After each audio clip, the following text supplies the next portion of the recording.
Berlatar di Meksiko, cerita diawali dengan memperkenalkan seorang gadis lokal bernama Carla yang bermaksud pergi ke konser Dajjal diantar oleh ibunya.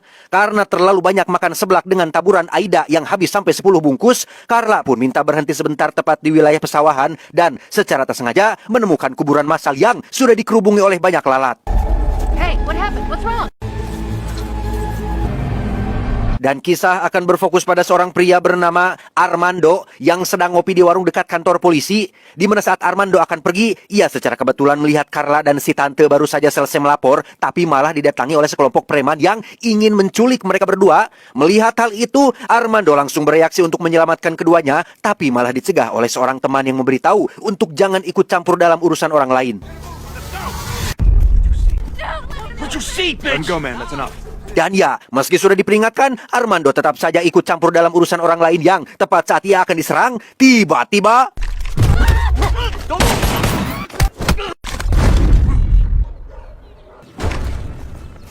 Put down the gun and let him go. Ya, polisi baru muncul ketika Armando mengarahkan pistol ke kepala si kumis. Melihat semua polisi malah mengarahkan pistol senjata kepadanya, Armando langsung melemparkan dompetnya ke arah para polisi dan ternyata...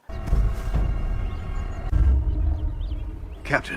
Ya, Armando ternyata adalah seorang tentara, bukan hanya tentara biasa, melainkan seorang kapten pasukan khusus yang namanya cukup terkenal di kalangan aparat, sehingga... Setelah si kumis dan anak buah premannya diamankan, Tante dan Carla pun menemui kapten untuk memberitahu tentang kuburan massal yang tadi mereka temukan. Percuma lapor polisi karena mereka adalah bestinya para preman, Tante pun berharap agar kapten bisa melihat kuburan massal tersebut.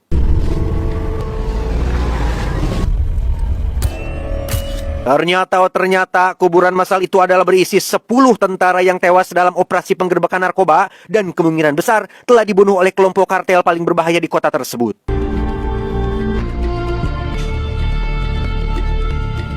Beralih ke tempat lain, kita akan melihat seorang jenderal tentara yang sedang melakukan pertemuan dengan Bapak Menteri Pertahanan alias Menhan. Ini bebenguknya.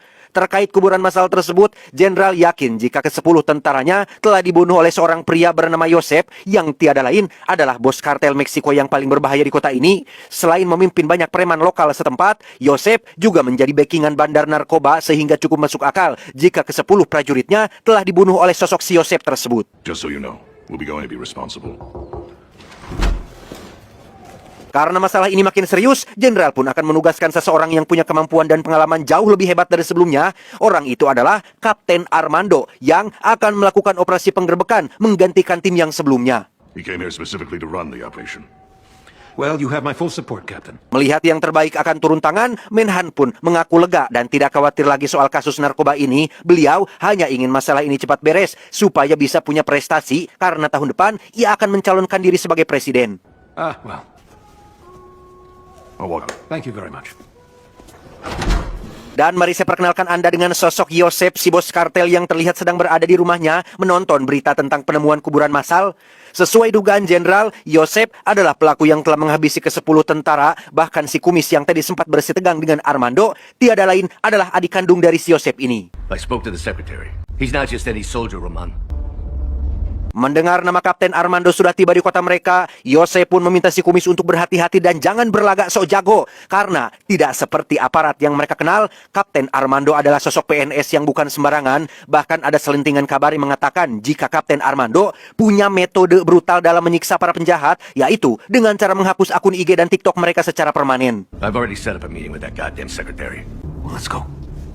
Berlokasi di sebuah restoran dekat danau, di situ terlihat ada sang bandar narkoba yang sedang makan siang. Tanpa ia sadari, kapten dan anak buahnya sedang mengintai dari kejauhan sehingga ketika waktunya sudah tepat, mereka pun langsung melakukan penggerbekan. Green light. Everyone calm down. Now, put down your weapons. Tanpa ada perlawanan, si bandar dan anak buah pun langsung diamankan. Di mana saat mereka akan keluar, tiba-tiba...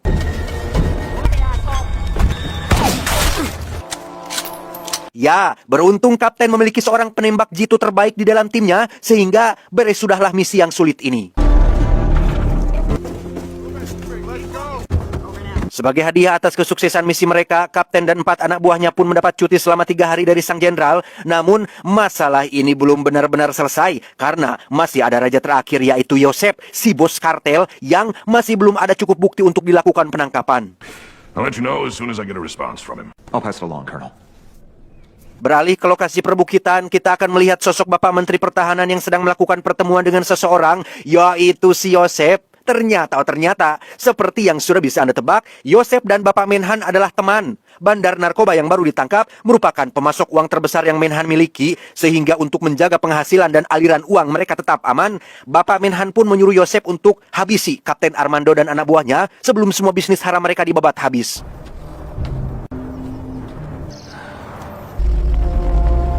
Tanpa si Bapak Menteri sadari, si Kumis sudah merekam pertemuan itu dari kejauhan. Itu sengaja Yosef lakukan sebagai jaminan kalau ia dihianati. Dan untuk Kapten Armando, si Kumis ditugaskan untuk pekerjaan tersebut. To avenge our father. All right. Kembali ke Kapten dan 4 anak buahnya yang akan cuti selama 3 hari, mereka terlihat berada dalam satu mobil untuk pergi liburan ke pantai Pangandaran, di mana mereka berlima tak ada yang tahu jika cuti ini akan berakhir menjadi mimpi buruk karena...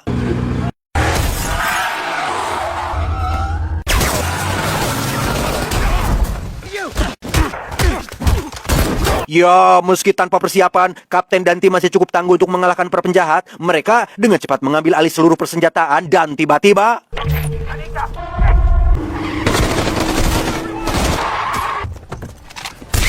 Ya, muncullah si Kumis dan pasukannya yang datang untuk membantu, sehingga Kapten dan anak buah pun langsung bersembunyi di balik batu. Berkat kemampuan Polo, si penembak jitu, satu persatu anak buah si Kumis pun berhasil dijatuhkan, hingga hanya menyisakan si Kumis seorang.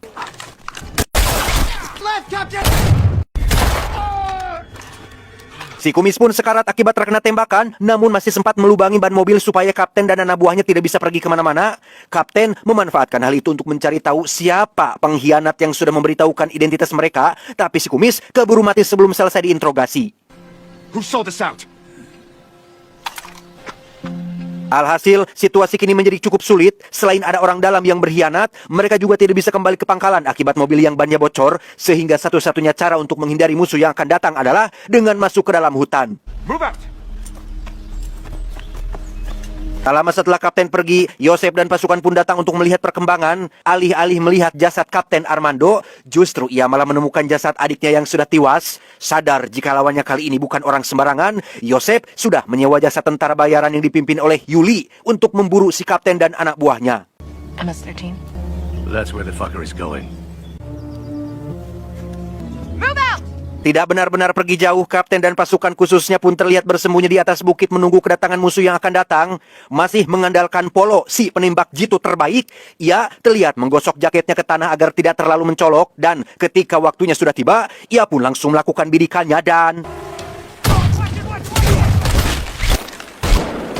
Musuh pun langsung pabur rencai membuat Kapten dan anak buahnya harus berpencar. 3 anggota bersembunyi di dalam gua untuk mengamankan 1 orang yang terluka, sementara Kapten dan Polo akan berjaga di luar untuk mengamankan perimeter. Di luar pengawasan, 3 musuh berhasil masuk ke dalam gua sehingga membuat Polo menjadi kehilangan konsentrasi dan... Ya, Polo sempat terkena tembakan di tangan kirinya, namun berhasil diselamatkan oleh si Kapten. Sementara untuk 3 anggota yang berada di dalam gua, mereka berhasil menumbangkan musuh yang tadi ikut masuk ke dalam. Toro standing!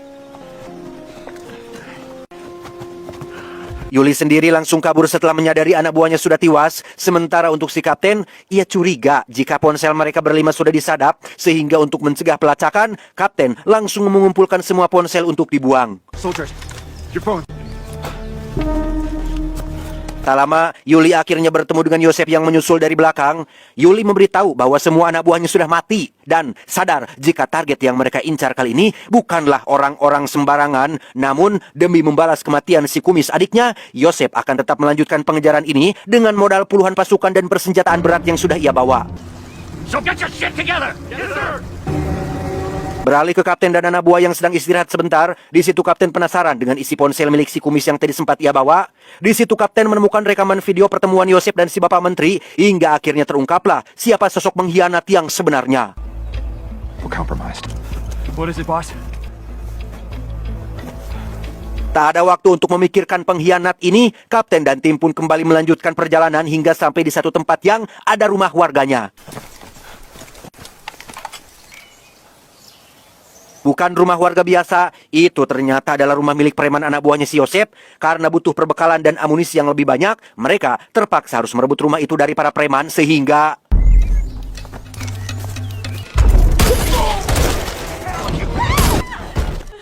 Dan siapa yang menduga jika di sana ada sosok Carla dan si tante yang ternyata berhasil diculik dan baru saja selesai digadabah? Melihat Carla dan tante masih terguncang, Kapten menyuruh satu anak buahnya si ahli medis untuk memeriksa dan menenangkan mereka berdua. Okay. Selain menyelamatkan dua warga sipil, Kapten dan tim pun menemukan stok persenjataan yang cukup banyak. Sambil menunggu si ahli medis memeriksa kondisi tante dan Carla, Kapten dan yang lain akan menyiapkan perbekalan dan tetek bengek lainnya.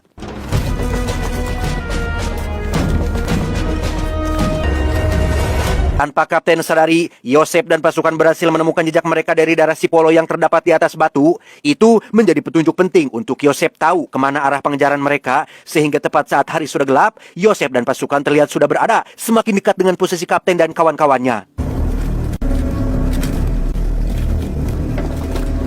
Karena menunggu tante dan Carla yang baru pulih dari syok, Kapten dan tim pun membuang waktu cukup banyak di rumah ini. Karena perjalanan mereka masih panjang dan penuh ancaman, tante dan Carla pun dipakaikan rompi anti peluru.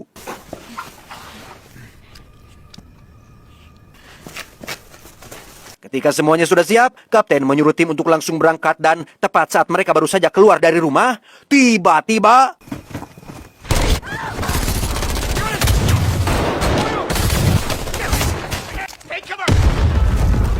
Ya, Yosep dan pasukan keburu datang membuat mereka masuk kembali ke dalam rumah. Alhasil, mereka harus terjebak di tempat ini dengan Yosep CS yang terus menggempur mereka dengan tembakan.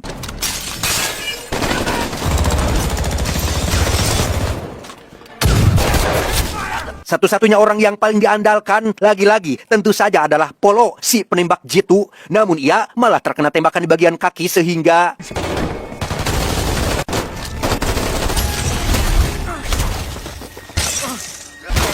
Melihat Kapten CS kewalahan, Tante dan Carla pun berinisiatif untuk membantu. Mereka diajari cara menggunakan senjata secara dadakan yang entah apakah mereka langsung paham atau tidak. From push, and it goes in. You have to have your finger here. And it's ready to shoot. Tak bisa hanya mengandalkan serangan dari depan, Yosep menyuruh Yuli dan beberapa anak buahnya untuk masuk ke dalam gorong-gorong yang mengarah langsung ke dalam rumah. Sementara Yosep sendiri akan terus mengalihkan perhatian Kapten CS dari depan. Come with me, fuckers. Now, let's fucking go! Tepat saat Yuli sudah bergerak, Yosep menyuruh pasukannya untuk membuka senjata berat yang mereka bawa, yaitu M2 Browning alias senapan mesin dengan peluru berkaliber besar, sehingga... Open fire! Terpojok, itulah posisi Kapten saat ini. Tak ada yang bisa mereka lakukan kecuali menunggu sampai tembakan berhenti. Dan saat momen itu sudah tiba, mereka semua pun langsung melakukan serangan balik.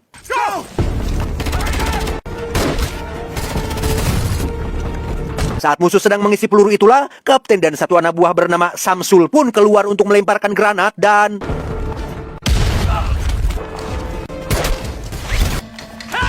Samsul tertembak di bagian kaki yang membuatnya tidak bisa kembali ke lantai atas. Tak hanya itu saja, peluru yang ia miliki pun habis, yang membuatnya langsung teriak minta diantarkan amunisi. Melihat yang lain sedang sibuk menembaki musuh, Carla yang tidak ingin hanya ngajedok dan jadi beban saja pun memberanikan diri turun ke bawah mengantarkan amunisi dan tepat saat itu terjadi, tiba-tiba...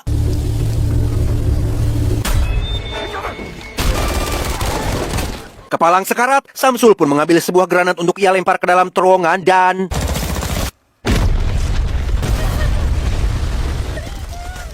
Samsul pun tewas mengorbankan dirinya tepat saat semua pasukan musuh sudah habis. Tersisa Yosep yang masih hidup. Kapten dan kawan-kawan pun langsung keluar untuk mendekatinya, tetapi...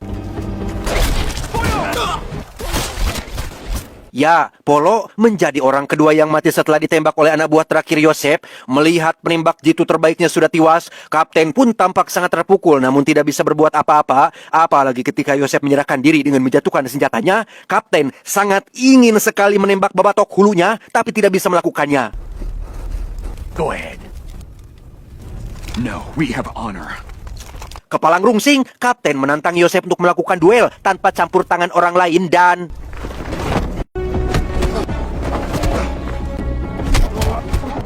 Tak ingin kalah, Yosep masih saja berbuat curang dengan menggunakan pisau yang ia bawa. Tapi Kapten jauh lebih terampil dalam gelut jarak dekat, sehingga...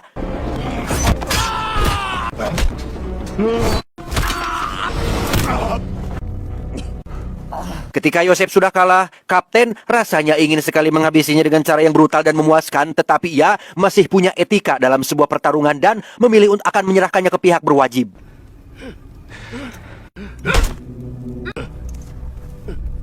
Saat matahari mulai terbit, seperti biasa, bala bantuan selalu datang terlambat ketika semua keributan sudah selesai dan, ya, mau bagaimana lagi, jika tidak seperti itu maka tidak akan seru. Kapten hanya bisa sabar dan menyerahkan segala urusan kepada Tuhan.